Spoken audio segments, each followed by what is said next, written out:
Estamos en esta segunda semana de esta serie hablando del libro de los Salmos. Te recomiendo que acompañes a esta serie haciendo un devocional todos los días con los Salmos. Son 150 himnos. Los Salmos fueron... ¿Se acuerdan cuando teníamos el himnario bautista para cantar? O en nuestras iglesias allá en América Latina, himnarios chiquititos con coritos. Bueno, los salmos eran y fueron escritos para cantarse. Y vamos a encontrar salmos que expresan desde el mayor júbilo hasta la más profunda desesperación. Y me encantó esta frase. Los salmos son como un jardín, como un oasis, que trae bien a todos los sedientos que transitan por el desierto del mundo. Así que te vas a ir conectando con los salmos porque son expresiones del corazón y muchas veces vas a encontrar un salmo que va a reflejar cómo estás. El título real del libro no es Salmos, sino cantos de alabanza. Por eso los rabinos lo van a llamar Tehillim. Ese es el nombre original de este libro, que quiere decir alabanzas. Y tenés que entender algo, este libro fue escrito para cantarse y tiene una forma narrativa poética con el objetivo de expresar verdades con música y despertar emociones a través de esas verdades.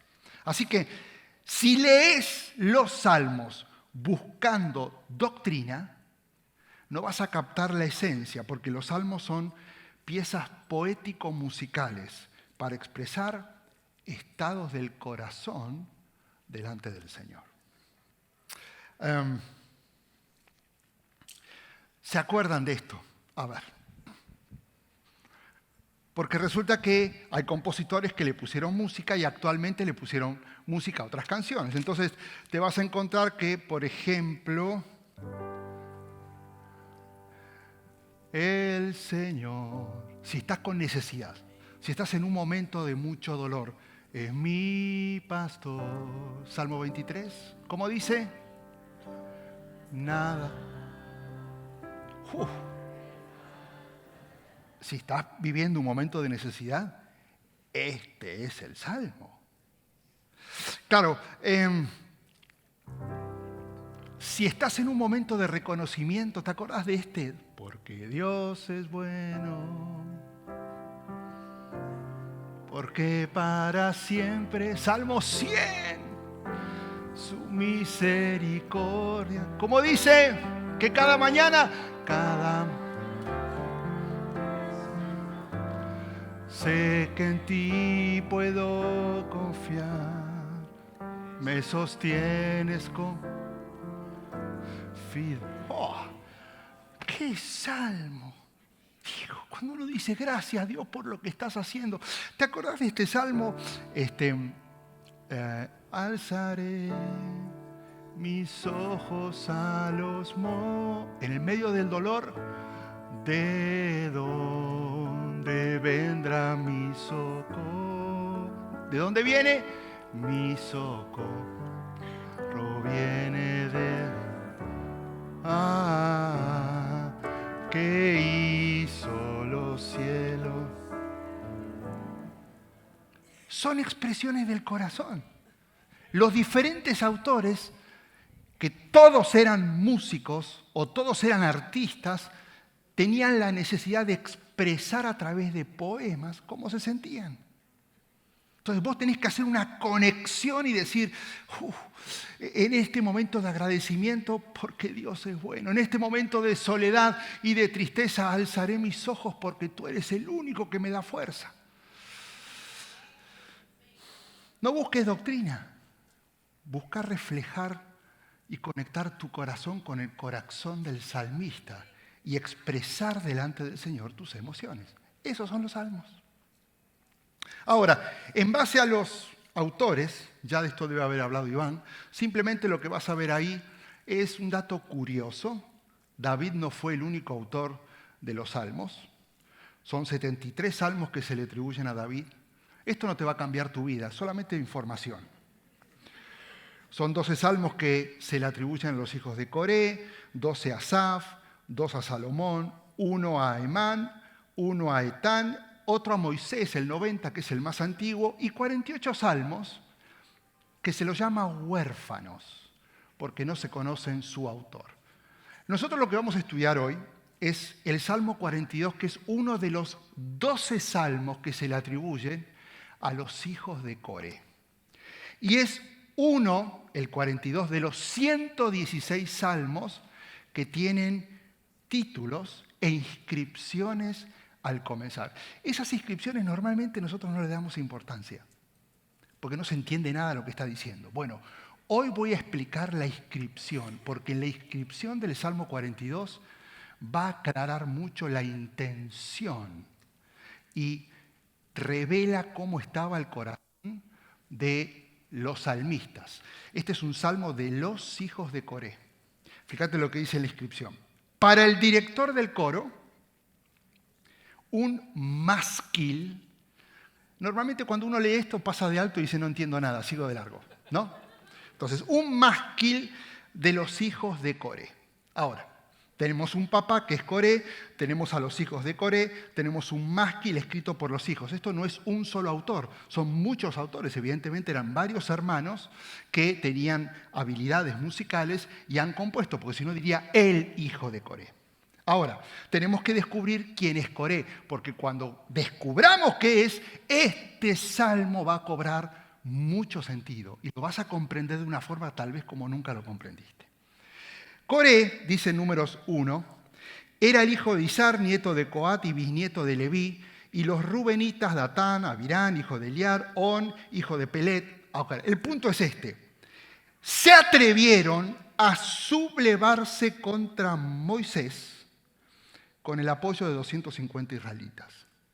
Quiere decir que Coré, con 250 seguidores, tuvieron el atrevimiento de rebelarse contra Moisés y las consecuencias para Coré y los 250 fueron drásticas, a tal punto que en Números 1:31 dice que tan pronto como Moisés terminó de hablar, la tierra se abrió debajo de ellos, de Coré, se abrió y se los tragó a ellos y a sus familias y junto con la gente y las posesiones de Coré.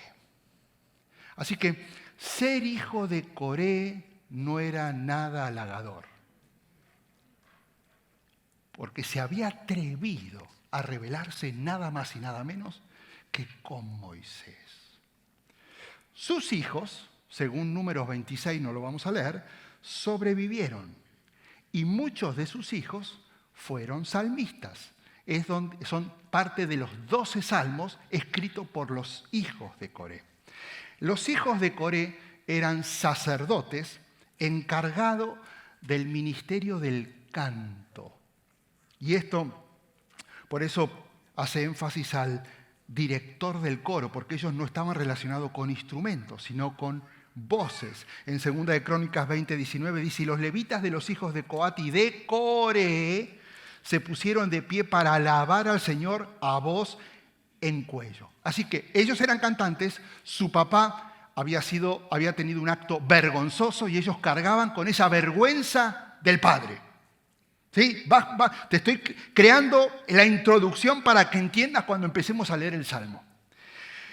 Y hay una palabra extraña que nos quedó, ya sabemos por qué es director de coro, ya sabemos quién es Coré, ya sabemos quiénes son los hijos de Coré, y queda esta palabra extraña, un másquil. Másquil no tiene un significado puntual, pero sí proviene de un verbo en hebreo que significa instruir. Si esto es así, deberíamos entender a este salmo como una canción que instruye, una canción que enseña. En este caso es una canción que instruye e inspira a confiar en el Señor en medio del dolor. Momento, pastor. ¿Y por qué dolor? Por lo que habían vivido los hijos de Coré. Algunos teólogos afirman que los hijos de Coré vivieron toda la vida con el peso de cargar la rebelión de su papá, Por eso fueron despreciados, desechados y desterrados. ¿Te suena conocido? Otros teólogos dicen que los hijos de Corea habían perdido el entusiasmo por la vida, por lo que papá había hecho, y ya no tenían ni siquiera fuerza espiritual. Estaban apáticos. ¿Te suena conocido? Seguro los hijos de Corea sabían y comprendían todo lo que decía el Antiguo Testamento, todo lo conocían. Pero no eran felices y cada día pesaba demasiado. Te pasa igual, porque si te pasa igual, este es tu salmo.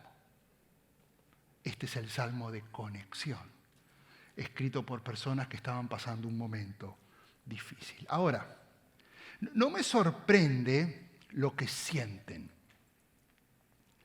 sino la actitud que tienen en medio de lo que sienten. Porque el estribillo de este salmo, que se repite 2 veces, es una expresión de esperanza. Versículo 11. ¿Por qué estoy desanimado? ¿Por qué está tan triste mi corazón? Y acá viene la afirmación. Pondré mi esperanza en Dios y nuevamente lo alabaré porque Él es mi Salvador y mi Dios. Esa es su actitud. Ahora, teniendo la introducción clara, empiezo a analizar verso por verso. Solamente son 60 versos, no pasa nada. ¿Está bien? De una manera poética extraordinaria, este capítulo comienza diciendo cómo el siervo anhela por las corrientes de las aguas. Así te anhela a ti, oh Dios. Y me tuve que poner a investigar por qué el siervo anhela más que cualquier otro animal por las aguas. ¿Por qué escogió los salmistas, los hijos de Coré, por qué escogieron al ciervo y no a otro animal? Resulta que el ciervo es un animal, lo sabes, astuto, es muy ágil, porque en el momento que sus depredadoras lo persiguen, tiene la capacidad de escaparse. En ese tiempo, en las llanuras donde estaban en Israel, había leones y había hienas. Así que no era difícil escaparse. Pero para el ciervo, el peor enemigo no eran los depredadores, sino su propio sudor.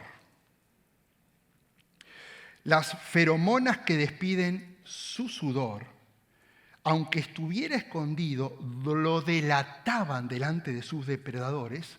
Por lo tanto, tenía que encontrar desesperadamente un río, agua, algo para poder ocultar su sudor. No era solo beber, era el olor que atraía a sus enemigos. Wow. Ahora, como era verano y normalmente no había agua, por eso el ciervo suda, especialmente en verano, le quedaba una última oportunidad para poder ahuyentar o que no atrajera a sus enemigos, que era encontrar lirios aromáticos del campo y refregar su cuerpo para engañar a los depredadores. Es extraordinaria cómo la Escritura usa ejemplos prácticos como el del ciervo para instruirnos en sabiduría y en conocimiento. Y aquí está la aplicación. Primera instrucción, porque ¿verdad? Este es un salmo de instrucción. ¿Qué hacer cuando hay dolor? La primera instrucción. Así como los siervos se desesperan por las corrientes de las aguas, ya sean porque tienen sed o por el sudor que los delata ante sus seguidores, así es como ese debería anhelar y clamar mi alma por Dios. Porque hay alguien merodeando, queriéndote devorar. Continúa el verso 2 con una metáfora que es extraordinaria. Y el salmista dice, tengo sed de Dios, del Dios viviente. Y pregunta, ¿cuándo podré ir para estar delante de Él. Y Jesús, conociendo de memoria este salmo, extrae este verso y lo aplica en una enseñanza cuando Él está hablando con los seguidores y dice en Juan 4:14, el que beba agua del que yo le daré no volverá a tener sed jamás, sino que dentro de él esa agua se convertirá en un manantial del que brotará vida eterna. Los hijos de Coré escribiendo, ¿cuándo podré pasar? Y todavía Jesús no había nacido, era profético. Y Jesús diciendo, acá está. Este es el agua que cuando empieza a brotar jamás va a desaparecer. Ahora, segunda instrucción, práctica. ¿Tenés sed de Dios? Jesús es el agua viva. No hay forma. No hay forma.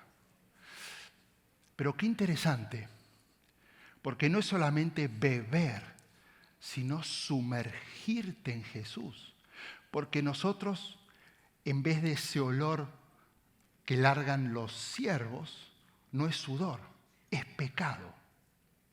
Porque olemos a pecado, porque es nuestra naturaleza el pecado y necesitamos sumergirnos en Jesús para que el devorador no te rastree. El problema no es lo que haces, sino a qué olés. Extraordinario. Yo quiero conocer a los hijos de Coré cuando llegue al cielo. ¿De dónde sacaron tanta sabiduría? Era inspiración de Dios. Ahora, quiero ahondar un poquito. Sigue la introducción, ¿no? Pues me emociona. Cada vez que vengo con ustedes me emociono. Y vengo con la historia, perdón, Iván. Porque me puse a investigar por qué los lirios del campo. Y me encontré en Cantar de los Cantares que la esposa Sulamita de Salomón lo está cortejando a su esposo y le está diciendo, yo soy la rosa de Sarón y el lirio de los valles. O sea que ella se está autodescribiendo como la rosa de Sarón. ¿Por qué? Porque Sarón es una llanura árida de Israel que va desde Jope hasta Samaria. Y ahí hay una rosa que es la más hermosa de la llanura. Por eso los teólogos la relacionan con la hermosura de Jesús. Es una metáfora. Y además está el lirio de los campos, que es otra flor del mismo valle, que nace entre los espinos, pero la flor en medio de los espinos no le pasa absolutamente nada. Y acá está este lenguaje poético extraordinario que tiene otra instrucción y un increíble significado. Si estás cerca de Jesús, no solo se va a reflejar su hermosura en tu vida, sino que ningún enemigo podrá lastimarte, porque el olor de Jesús los ahuyentará. Esto es lo que está enseñando el Salmo 42. Todo esto es con los primeros 2 versículos. No se trata de saber más, se trata de oler a. Por eso el siervo corre desesperado, porque sabe que si no huele, si no esconde lo que trae en su esencia, se lo van a devorar.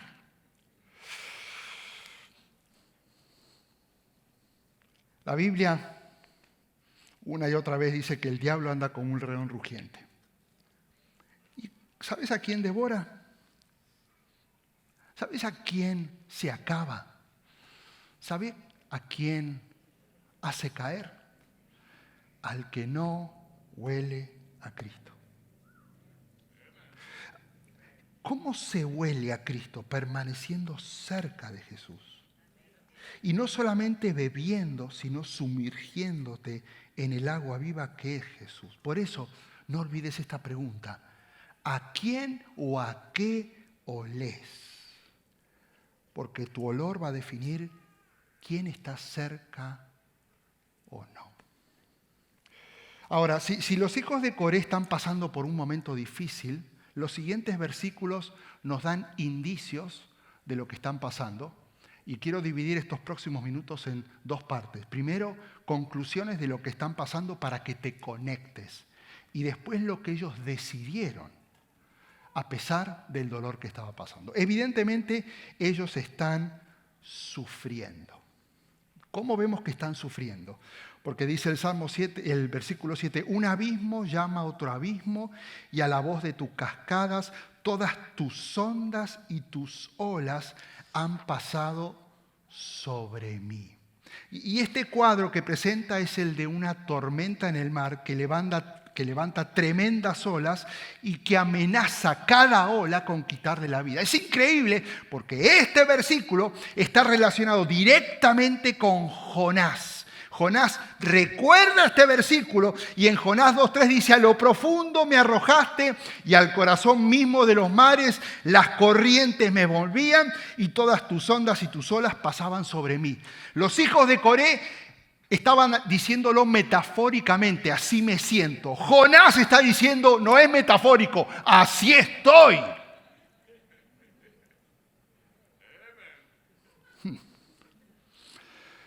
No hay indicaciones de que los hijos de Coré sientan alguna culpa o hayan cometido algún error o algún pecado, o que el sufrimiento se deba a alguna disciplina de Dios. No hay razón.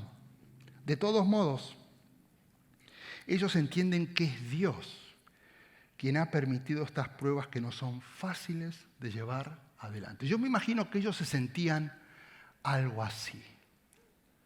Ese es el tipo de olas que él está hablando.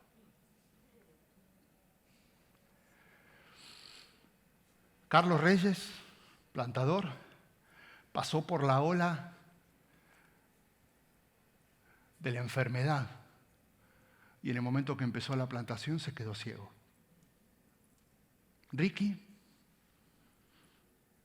todavía está pasando por la tormenta y las olas de la muerte de un familiar.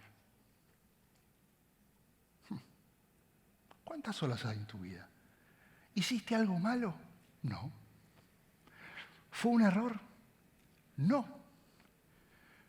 Pero las olas ahí están y sentís que te revuelcan, que te asfixian, te golpean, te empujan, te pasan por encima y no están ahí porque hiciste algo mal, simplemente están porque Dios lo permitió.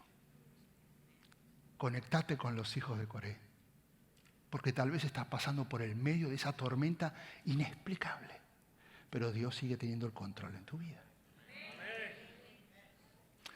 Sufrían. Número 2, evidentemente no solamente sufrían, sino que estaban bajo constante ataques. Dice el versículo 3, mis lágrimas han sido alimento de día y de noche, mientras me dicen todo el día, hijo, ¿y dónde está tu Dios? A veces el peor ataque del enemigo, ¿sabías que no es el agresivo? El peor ataque es el irónico. Es cuando algo no salió como pensabas y viene esa persona a decirte, ¿y no que sí? ¿Y no que Dios tiene poder? ¿Y no era que ibas a sanar? Y no era que ibas a lograr, y no y no era que seguir a Jesús era fácil, y no era que todo iba a mejorar, y empiezas, es todos los días, los burladores, una y otra vez. Mira lo que dice el Salmo 42:10, como quien quebranta mis huesos, mis adversarios me afrentan y me dicen todo el día, ¿y dónde está Dios? Cuando alguien te dice dónde está Dios es porque algo salió mal. Cuando las cosas no van como uno espera, los enemigos van a aprovechar para burlarse y preguntarte todo el tiempo. ¿No era que sí? El que burla siempre va a relacionar el mal momento con el abandono y comienza a lastimar tu corazón con un cuchillo profundo.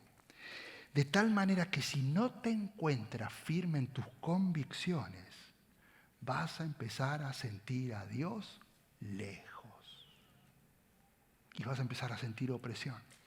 Mirá lo que sentían los hijos de Coré. A Dios, mi roca, diré, ¿por qué me olvidaste? Mirá la magnitud del sufrimiento de los hijos de Coré. ¿Por qué anda sombrío porque ando sombrío por la opresión del enemigo. Así que no solamente sufrían, al sufrimiento se le agregaban ataques. Y por último, descubrimos que estaban mal porque estaban lejos de Jerusalén. Este detalle no es menor.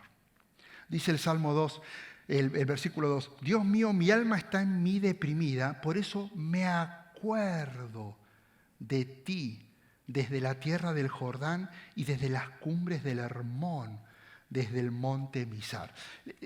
Realmente lo que complicaba el asunto a los hijos de Coré era que en ese momento estaban lejos de Jerusalén, estaban en la tierra del Jordán. Y esto es en el monte Hermón. Tengo un mapita acá para que vos veas. Donde está el círculo es el monte Hermón, donde ellos habían estado y donde habían vivido y donde habían ejercido su ministerio, era en el templo de Jerusalén. ¿Qué rayos hacen tan lejos de Jerusalén? Tal vez nunca más tenían la libertad de volver a casa, porque esto marca una suerte de exilio por lo que el Padre había hecho. Lo que estaban cargando era demasiado grande. No solamente la vergüenza, no solamente el dolor, sino que ahora el repudio y el rechazo de la gente. Jerusalén para ellos era donde estaba el templo de Dios. Y parte del dolor de ellos que se acordaban, porque cuando uno está mal, uno empieza a añorar nuestra tierra, nuestra familia, aquellos tiempos tan diferentes, tantas cosas lindas. Y esa añoranza, sumada al sufrimiento y sumada al ataque, es una realidad trágica. Así se sienten los hijos de Coré.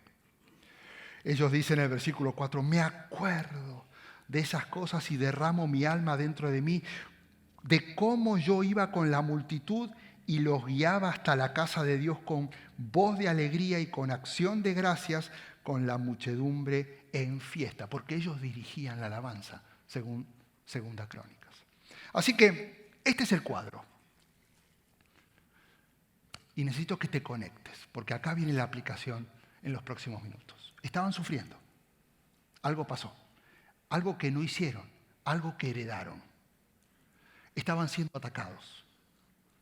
Y encima, recordando y añorando con nostalgia lo que un día fue. Por eso la pregunta es, si la realidad es esta, ¿cómo uno debe reaccionar a un momento así? Lo más increíble, que en la segunda parte del Salmo, ellos le traen la aplicación.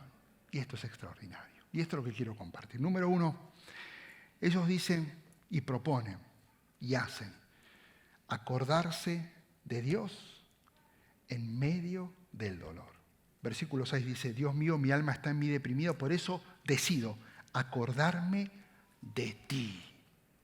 Escucha esto, a veces en medio del dolor de las circunstancias adversas, lo más fácil es perder de vista a Dios, porque tu enfoque es el dolor. Mirás el dolor, te quejas del dolor, estás distraído por el dolor, ahora estás deprimido por el dolor, y me imagino a Dios diciendo, ¿y tu mirada en mí dónde está? Uno decide no solucionar el problema, sino a quién mirar. Y el problema es que si mirás el dolor, perdés de vista siempre a Dios. Por eso ellos en medio del dolor deciden acordarse de Dios.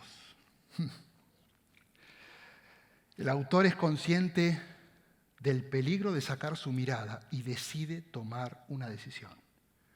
Acordarme de Dios, acordarme de Dios. En otras palabras, vuelve a poner su mirada. Ahora, el decidir poner mi mirada en Dios genera la siguiente instrucción. Cantar a Dios en medio del dolor. Dice, de día mandará el Señor su misericordia y de noche su cántico estará y elevaré una oración al Dios de mi vida. Escucha esto, ahí te va. Cuando volvemos a poner la mirada en Dios, la fe comienza a fortalecerse. La fe es un músculo que comienza a desarrollarse cuando decidís dejar de mirar el problema y te enfocás en mirar al que controla y tiene el poder para solucionar el problema. Empezás a tener mayor confianza en el futuro y pronto se va a expresar a través de tu adoración. No la vas a poder controlar. Es lo que le pasó al salmista. Acordándose de Dios, comienza a sentir un nuevo deseo de cantar a Dios. Hay otro suceso que ahora logramos entenderlo porque es inexplicable. En Hechos 16 dice que después de darle muchos golpes, les echaron en la cárcel y ordenaron al carcelero que los custodiara con la mayor seguridad. Y al recibir tal orden, lo metió en el calabozo interior y lo sujetó los pies en el cepo. Y a eso de medianoche, Pablo y Silas quisieron quejarse. Se pusieron a orar, a cantar y todos los demás escuchaban. ¿Cómo puede ser? Los golpearon, los maltrataron, los pusieron cepos, los tumbaron, las cosas que le deben haber hecho, que se pongan a cantar. Porque solamente alguien que decide mirar a Jesús tiene la capacidad y tiene la necesidad de adorar al que está mirando. Déjamelo decir de esta manera. Cuando venís,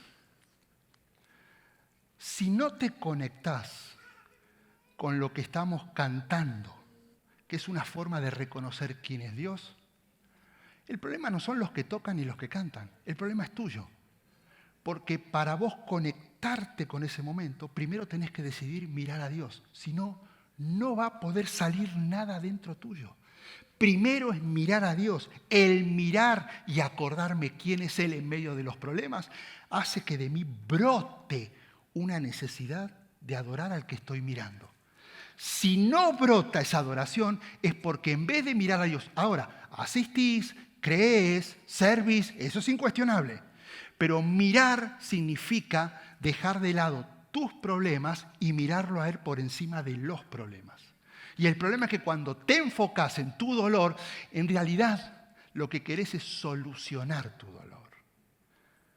Y Dios quedó a un costado. Así que el mirar genera adoración.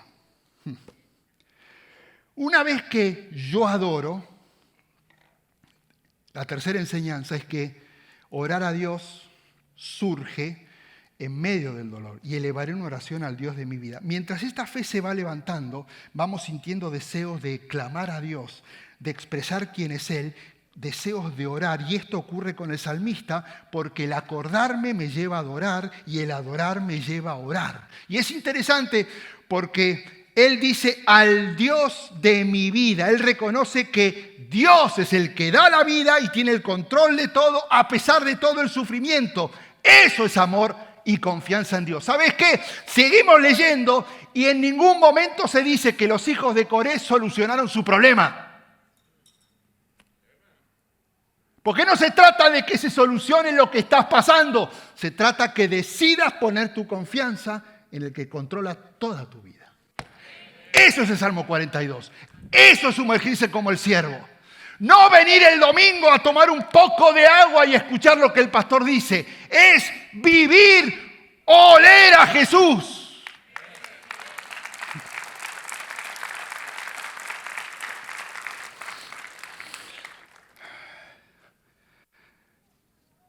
Pablo, ese tipo olía a Jesús. Dice en Romanos, y sabemos que mira, Pablo lo está diciendo desde molido a golpes, con naufragios, con apedreamientos, con todo, no nos entra en la imaginación lo que él sufrió. Pero él dice, todas las cosas, sabemos que a los que aman a Dios, todas las cosas le ayudan a bien. Es imposible decir esto. Solamente alguien que mira a Jesús, que el mirar a Jesús y enfocarse en Él lo lleva a adorar y a reconocer quién es Él y a vivir una vida de clamor a Jesús. Ahora sí, podemos decir lo que Pablo decía, a los que conforme a su propósito son llamados. Si no estás orando, es porque tu mirada no está puesta en Jesús, sino en buscar las formas de resolver lo que estás viviendo. Descansa, pero para eso tenés que decidir sacar tus ojos del problema y poner tus ojos en Jesús. Finalmente, terminé con esto. Después de orar, llega el momento de poner la esperanza en Dios en medio del dolor. Y acá vuelvo a este versículo que es maravilloso. Porque esa es tu pregunta y mi pregunta en medio de los conflictos. Estoy desanimado. Estoy triste en mi corazón. Es una verdad. Porque a lo mejor lo que estás viviendo no es fácil. Pero por sobre lo que estoy viviendo, decido poner mi esperanza en Dios. Eso es mirar a Dios. Nuevamente le alabaré. Cuando miro al Señor, comienza a brotar en mi reconocimiento a lo que Él es. Ese reconocimiento me lleva a clamarle y a decir, Él es mi Salvador y Él es mi Dios. Es increíble cómo los hijos de Coré no se rindieron ante las emociones y tenían la justificación para estar desanimados. Yo me imagino el desprecio de la gente con ellos. A veces es necesario decirse a uno mismo, Esteban, espera en Dios, comenzá a alabar de nuevo. Esta miserable emoción que te está tumbando va a pasar, esta prueba va a pasar, no te aflijas. La solución no está en que todo vaya bien, la solución está en mirar a Jesús, en mirar a Jesús, en mirar a Jesús, en mirar a Jesús, porque el mirar a Jesús me va a llevar a vivir una vida de adoración, de plenitud y de clamor, y el problema va a seguir, pero el que cambió soy yo, no la circunstancia. Termina el Salmo confrontando algo que me llama la atención. De repente, el gozo de la esperanza que es vivir con el Señor, enfrentado a una realidad dolorosa. Y esto lo tenés que entender. Tu vida y mi vida es una confrontación de emociones. Por un lado, wow, el Señor es poderoso y el Señor es mi Salvador y el Señor, yo me regocijo porque Él es mi fuerza. Esa es la esperanza. Por el otro lado, tu vida sigue con la misma realidad. Entonces, este es un final feliz. Porque ojalá en algún lugar dijera, la esperanza en el Señor trae la solución a los problemas. No. Acá el enfoque no es que todo se arregle. Acá el enfoque es que decidas poner tus ojos en Jesús.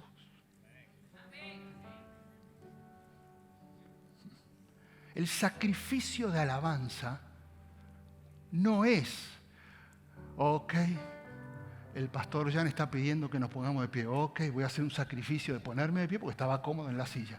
Eso no es el sacrificio. El sacrificio de la alabanza está en la intención con que adorás. El sacrificio es cuando en medio del dolor, en medio de la pérdida, en medio del sufrimiento, decidís poner tus ojos y decir, Señor, te voy a adorar por quien eres, no por lo que tendrías o quisieras por mí. Eso es el sacrificio. Este salmo está aquí para que si estás igual que los hijos de Coré en medio de un dolor que te angustia y te desanima, aprendas a darle pelea a tus emociones y a tus pensamientos, porque siempre va a haber dos opciones: dejarse abandonar o salir a pelear contra tus emociones. ¿Y cómo peleo contra las emociones? Mirando a Jesús, acordándome de Él, meditando en su palabra, haciendo lo que el siervo hace, buscando desesperada por aguas, para que mis pensamientos no empiecen a oler negativamente y a pecado, atrayendo al enemigo, sino que huelan a Jesús, con la certeza y la seguridad de que Él me protege y va a ahuyentar a todos. Ese es el siervo que se refiere el salmista. Y esa es la gran decisión que hoy tenés que tomar. Cierra tus ojitos, a ver si te acordás de esta canción. No la cantes. Ahora, entendiendo los hijos de Coré lo que vivieron y todo esto,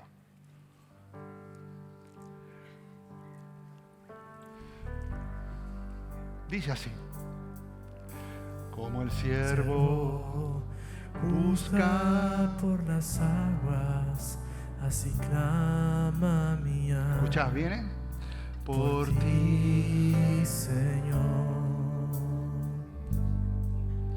día y noche, Tengo sed de ti, y solo a ti buscaré.